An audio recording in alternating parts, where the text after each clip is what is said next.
Well, this is an important and too common theme in our inbox, a question over men belittling women as inferior, perhaps in the name of complementarity even. I see this too often in the inbox and emails from wives, and we haven't covered this yet head on. I wish we didn't have to, but we do. Dear Pastor John, my husband and I have been married for nearly 30 years. He's grown convinced that there is something wrong with me. I'm a Christian and have been since I was 10 years old. He is also convinced that God sees me as subservient to him and in every way.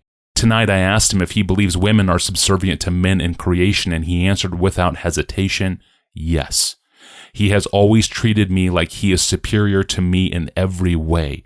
The way he treats me is very hurtful, and I don't think I can continue to go on with his angry, aggressive spirit. When he gets angry with me about anything, he locks me out of the bedroom and out of the house. I literally want to run away. I despise this life. Please help encourage wives who are treated like this, who are treated as inferior. Perhaps it will be of some help. I hope so. If I explain from a biblical standpoint 5 sinful, damaging mistakes this man is making, and which he should be held accountable for. She doesn't say if he claims to be a Christian or not. He certainly is not acting like one. But some man or men need to step into his life and call him to account for these 5 sins. Now, before I mention the 5 sinful and damaging mistakes he's making, let me go behind them to something deeper, because there's always something deeper than the principles from which we behave. He clearly has some principles from which he is behaving, and it is clear that behind them is something deeper. Namely, he is in significant bondage to the root sin of selfishness and pride. That is, he himself occupies such a central place in his own preferences that he cannot see or feel the beauty of getting outside himself and finding joy in living for the good and gladness of another person. Now, there's a fancy name for this today. It's called narcissism.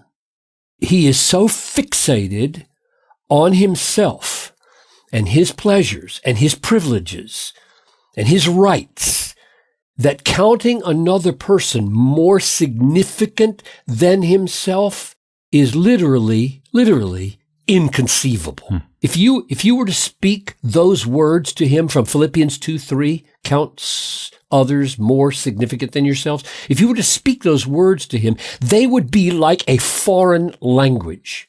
They would not even connect. They would be like wind blowing in the curtains. So there's the root. The biblical words are sin, not narcissism. That's the new fancy word. It may or may not be helpful, but the biblical words are solid and forever. Sin, pride, and self-exaltation. Until God breaks in and reveals to this man the deep ugliness of his soul, so that he weeps and weeps with conviction and contrition that are not intended to manipulate anything or anybody. These 5 sinful traits that I'm going to talk about probably won't change. That's the miracle that we have to pray toward. Every Christian has experienced this miracle. It's called the new birth, and God can cause it in the worst of sinners. So that's the direction I pray. So here are my 5 sinful, damaging mistakes he's making. Number 1, he thinks there is in creation, that is the way the world is made, a built-in subservience for women. She says, tonight I asked him if he believes women are subservient to men in creation, and he answered without hesitation, yes. Now, I am assuming from the word subservient and from the fruit of this man's conviction that what he sees in creation is very different from what creation actually teaches.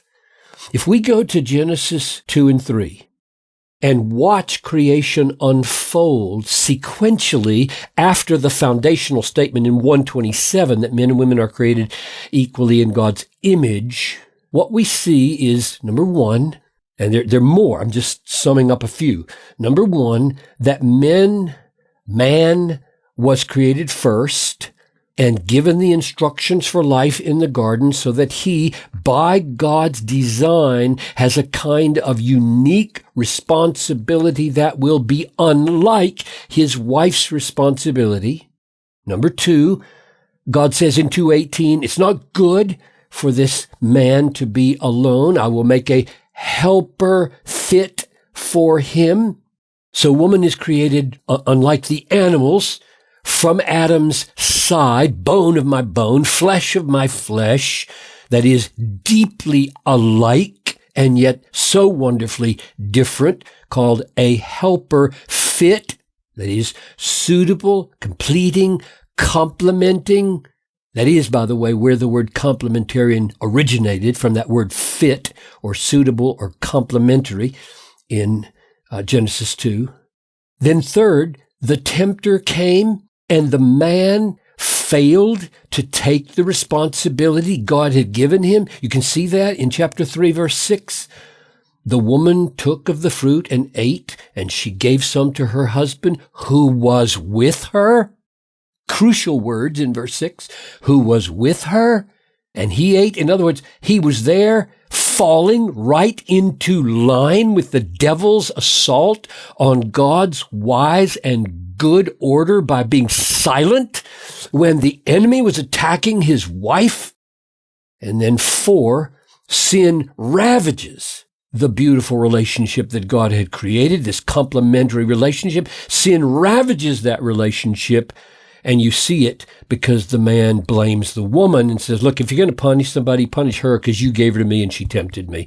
In other words, God's really the problem here. It's a devastating description of the ravages of the fall in human relationships and divine relationships. So what creation teaches is that man was designed to be thrilled by his partner helper. Paul calls her his glory in 1 Corinthians 11, gladly bearing a unique responsibility to take a special initiative to protect her. Who was superior to whom and on what counts was irrelevant. For the central issue of love and protection, they were in God's image and perfectly suited to each other's fruitfulness and joy. They were naked and not ashamed. They did not shame each other. The fact that they were profoundly the same and wonderfully different in God's design caused no shame. So this husband that we were just being asked about, this husband has deeply misread creation. That's sinful mistake number 1. Number 2, his second sinful mistake is to infer from creation a built-in superior-inferior relationship. She says, he has always treated me like he is superior to me in every way. Men superior, women inferior. And she says, in every way. There are 2 kinds of mistake here. They're both serious. One is to fail to distinguish whether the words superior and inferior refer to greater or lesser value. Doesn't even address that. Does he even have such a thing in mind? And the other is to fail to distinguish capacities and competencies in which women are in general superior to men, and competencies and capacities in which men are in general superior to women. And those differences do not imply greater or lesser value in personhood, who you are in God's image. So this husband is sinfully inferring an undifferentiated superiority from men for himself in particular, that does not exist. Third, the third sinful mistake he makes is by inferring from superior, inferior paradigm for men and women that he may therefore rightly treat his wife in demeaning ways. So he moves from misreading creation to misconceiving the meaning of superiority and inferiority to justifying demeaning behavior. This is evil at several levels. I'll just mention one. In 1 Peter 3:7, Peter says, "Husbands, live with your wives in an understanding way, or according to knowledge, showing honor to the woman as the weaker vessel, since she is a fellow heir with you of the grace of life." And here's the point this man is totally missing. Even when one focuses on an area where women are weaker, the biblical, the Christian response of a husband is not demeaning, but honoring. There's the catch. Deep, profound, serious thing he's blind to. Actually, the way the verse in 1 Peter 3:7 is structured, you have the central term showing honor, and on one side of it is woman as weaker vessel, and on the other side is woman as fellow heir of glory, which means that this man is utterly oblivious to this, that whether you focus on any particular weakness or on destined for glory, the call is the same. Honor, honor, honor, not shame, shame, shame. Honor, not demeaning, and he can't see it. Number 4, his sinful mistake that he makes is that he lives now with anger and aggressiveness. This is his prison cell. Given what he sees and feels, anger is inevitable. He's living outside of God's good design. And the inevitable dissonance causes continual aggravation. James says, let every person, this would apply to this husband, let every person be quick to hear, slow to speak, slow to anger. For the anger of man does not produce the righteousness of God. Oh my goodness, what an important text for marriage. And then finally, number 5, the result of living in the bondage of sin and delusion is acting like a jailer. Let me just make sure you heard the paradox there. The result of being in bondage to sin makes you act like a jailer to hide the fact that he's in jail. He has become a childish bully. Right? He's become a childish bully, locking her out of the bedroom and the house. This is pathetic. It's like a child throwing a tantrum. Only he's bigger now, so instead of running into his bedroom and slamming the door against his parents, he can run in and lock her out. Now, she didn't ask me for any counsel. She just wanted me to say something that might be helpful in general when women are dealing with a man like this. But let me go ahead and say what I think. I'm assuming there hasn't been physical abuse. She didn't say that. And the reason I'm telling you that is because what I'm about to say would be different if there were. In other words, if he is brutalizing her, then she is, I think, obliged rightly and legally to go to police. And to the ways that the arm of our government has set up for helping women or men deal with that kind of brutality.